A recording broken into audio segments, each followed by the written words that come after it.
My name is Timothy Umstead, a corporate communications student. Welcome to a special Nightway segment. Today I will be giving a critical perspective to the vagina monologues, looking at its history, controversies, and continued relevance, in honor of Central Penn College's recent production of the play. Let's get started. The Vagina Monologues first opened on Off-Broadway in 1994 and has since become one of the most culturally relevant plays to have ever been created. Critics and audiences have lauded its frank and honest discussions about the vagina, and the play has been performed worldwide over the course of its 25-year existence. However, in recent years, discussion about the play has turned, with many wondering whether it still holds relevance today. Questions of the play's limited viewpoints on gender and use of outdated terms persist, and some colleges have even opted to not perform the play, deeming that the show has reached its expiration date. The play has caused particular controversy over its exclusion of transgender women in the original play, and although a new piece was added in 2005, written from the perspective of transgender women, it is considered optional and is not present in every production, although it was performed in the Capitol Blue Cross Theater's production. So, with that in mind, we must ask the question, is the Vagina Monologue still relevant? Does it still hold a place in society as an influential work? Or has its messages and themes become out of date 25 years later? Does it need to be updated to better fit today's more fluid views of gender and sexuality? Director of Campus Engagement Adrian Thoman has always been adamant about the play's importance. I had the chance to talk to Thoman the night of Central Penn's production.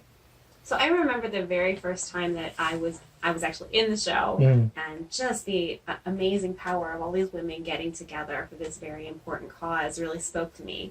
Sadly, even though that was many years ago, the issues that the show addresses are still very prevalent. 1 in 3 women worldwide will be a victim of some kind of violence, and that's just not acceptable. So this show really is designed to empower women to fight back about that violence. I also had the chance to talk to some of the cast members post-show, and I was struck with how insistent they were that it was still completely relevant.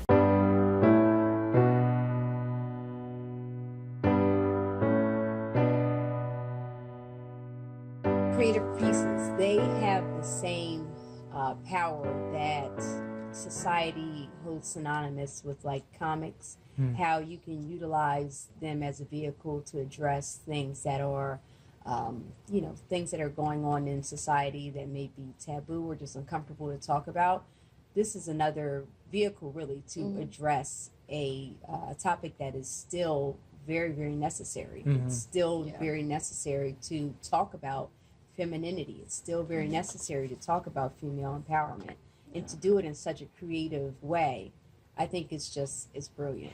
The proceeds were to go to the YWCA and incarcerated women, but ultimately it was to bring awareness to domestic violence and just the horrors against women, and that never has gone out of style, sadly. It's great that it's still relevant, but in those ways, it's still very unfortunate. As the cast and I noted, it would be easier to check off the issues from the play that are no longer relevant than to consider the topics that remain. As Thoman states on the play's program, quote, 1 in 3 women on the planet will be beaten or raped during her lifetime, end quote.